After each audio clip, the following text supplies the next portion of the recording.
नमस्कार। कक्षा 10 का साइंस का लेसन पढ़ रहे थे हम, तत्वों का आवर्त वर्गीकरण। मेंडेलीव की अनुमान की असाधारण क्षमता और विलक्षण सूझबूझ से बनाई गई आवर्त सारणी में बहुत सी खूबियाँ थी, बहुत सी विशेषताएं थी, लेकिन उसमें कुछ कमियां भी रही। उसकी जो सीमाएं थी, जो कमियां थी, उसके बारे में हम जानेंगे। सबसे पहली यह कमी थी कि हाइड्रोजन की स्थिति के बारे में वो कुछ स्पष्टता से नहीं बता पाए। उनकी आवर्त सारणी में हाइड्रोजन को निश्चित स्थान नहीं मिल पाया। छोटा सा तत्व हाइड्रोजन, जो बहुत हल्का भी होता है, वो उनके लिए चुनौती बन गया, क्योंकि हाइड्रोजन में प्रथम समूह के तत्वों लिथियम, सोडियम, पोटेशियम से भी समानता थी और सातवें समूह के तत्वों, जिन्हें हैलोजन कहा जाता है, उससे भी समानता थी। देखें, पहले समूह के तत्वों, जिन्हें क्षार धातु भी कहा जाता है, उससे हाइड्रोजन किस प्रकार समान है। क्षार धातुएं जैसे सोडियम, पोटेशियम हैलोजन से, ऑक्सीजन से और सल्फर से जो क्रिया करती हैं, बिल्कुल वैसी ही क्रिया हाइड्रोजन भी इनसे करता है। जैसे सोडियम क्लोरीन से मिलकर सोडियम क्लोराइड बनाता है, उसी प्रकार हाइड्रोजन भी इसी तरह का सूत्र बनाता है, हाइड्रोक्लोरिक अम्ल। इसी तरह सोडियम ऑक्साइड और इधर जल बनता है, सोडियम सल्फाइड और इधर H2S गैस बनती है। दूसरी तरफ ये हैलोजन से भी समानता रखता है, जो सातवें समूह के तत्व हैं। जैसे क्लोरीन द्विपरमाणु कणु है, उसी प्रकार हाइड्रोजन भी द्विपरमाणु कणु है। और जैसे क्लोरीन जो है अधातु से संयोग करके सहसंयोजक यौगिक बनाता है, उसी प्रकार हाइड्रोजन भी कार्बन से यानी अधातु से संयोग करके सहसंयोजक यौगिक बनाता है। इन दोनों वर्गों से समानता रखने के कारण ये कन्फ्यूजन हुआ कि हाइड्रोजन को पहले समूह में रखा जाए या सातवें समूह में। इन स्थितियों के आधार पर ही हाइड्रोजन को आवर्त सारणी में नियत स्थान नहीं दिया जा सकता। यह मेंडलीव की आवर्त सारणी की पहली कमी थी।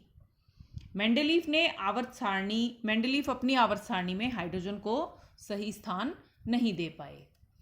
उसके बाद उनके सामने समस्या आई समस्थानिकों की।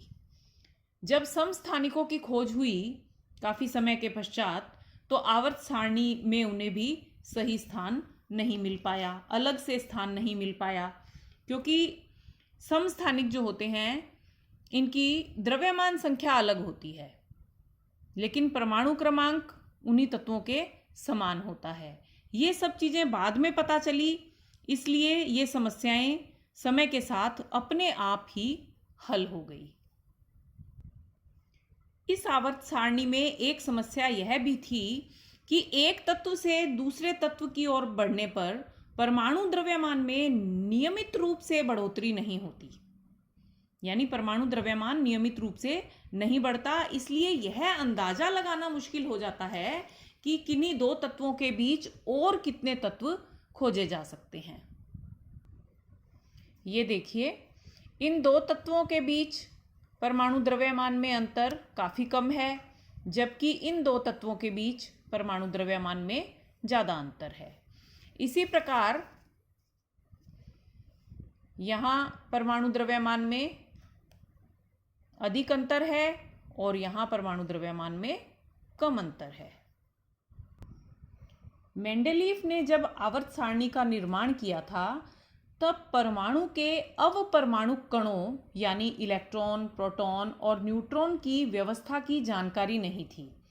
इसलिए उन्होंने परमाणु द्रव्यमान को मुख्य गुण मानकर आवर्त सारणी की रचना की थी।